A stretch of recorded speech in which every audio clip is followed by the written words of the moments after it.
Okay, so a while back I made a video on the Galaxy A36 and I mentioned that if anyone wanted me to do a video on the One UI 7 update, you should just drop a comment down below. So here we are, and today I'm going to be talking about the One UI 7 update and my top 5 features, and whether or not you should even think about the One UI 8 right now.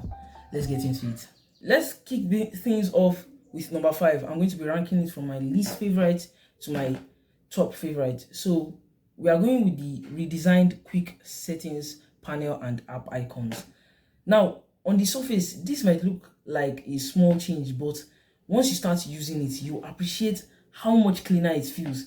The app icons across the system are now more rounded and they are more consistent, and honestly just easier on the eyes. It gives your phone a more modern look compared to the One UI 6, but the real improvement is the quick settings panel. Instead of everything being squeezed together, Samsung has spread things out so it feels less cluttered. You can also customize it more. You can choose how many icons you want to see. You can also rearrange them into an order that fits your habits and even tweak how big or small they appear. It's not a dramatic redesign like some people expected, but it definitely makes everyday use more comfortable. For me, it's a nice quality of life upgrade. Nothing flashy, but definitely appreciated. Number 4 is something you feel more than you see: the smoother animations. Bro, the animations are so sleek and smooth, and they are not as like snappy, or they are not being cut out like the One UI 6. With One UI 7, opening and closing apps feel snappier. I can swipe between my home screen, pulling down notifications, switching into multitasking. It's a lot more fluid. And here's the thing: when the animations are smoother, the phone feels faster, and even the actual performance, the numbers haven't changed much. But for the Galaxy A36 that I use, which is a mid-range device right here, it matters a lot. But you don't want things to get clustered or lag or even stutter.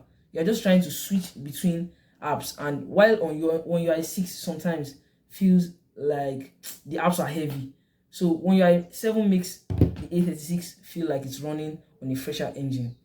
It's not magic, but day to day it makes the phone feel more enjoyable and easy to use.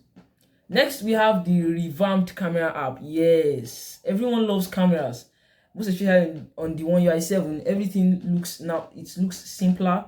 Samsung didn't completely overhaul the camera here, but they made some important tweaks, especially for one-handed use. The buttons and menus have been repositioned so they are easy to reach with your thumb.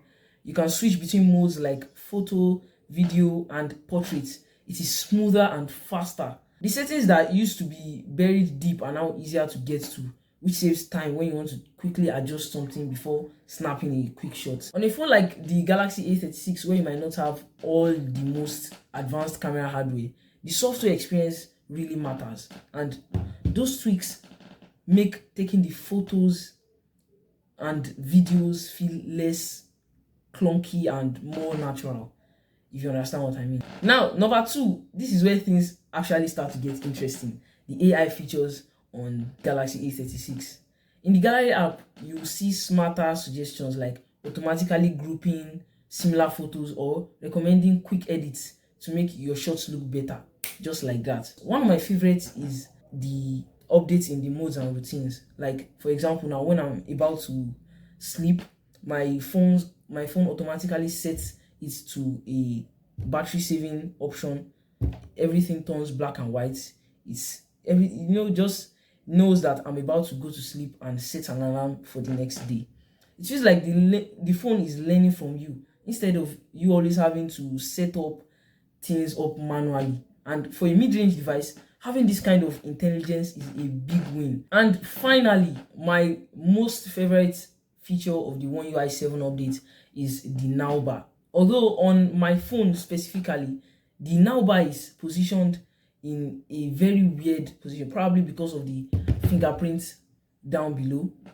It looks like it's on top. No other phone I've seen is like that, but probably because of the position of the fingerprint. Let's say you are tracking the scores of a match, or you are listening to podcasts, setting an alarm or taking a recording, you can control it seamlessly without any problem, without even needing to reach to those apps. You can just tap it from your notifications panel and it will pop up. Slide, you can also slide between those apps without even, like, it makes it so easy and it is fluid.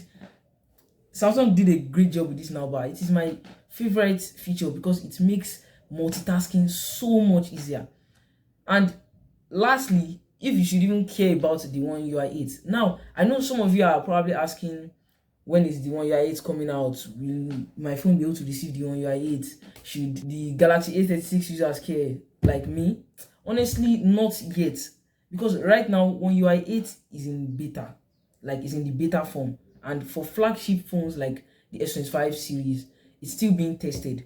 It's not completely stable and won't roll out to the A series phones until much later, probably like ending of this year or early 2026. So it's the One UI 7 is what really matters.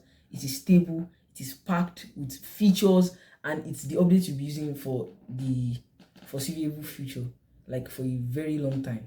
So that's it, guys. That's everything you need to know about the One UI 7 updates and my favorite features from the Galaxy A36. If you enjoyed this video, do hit that like button, subscribe, and turn on that notification bell if you want to see more of my videos.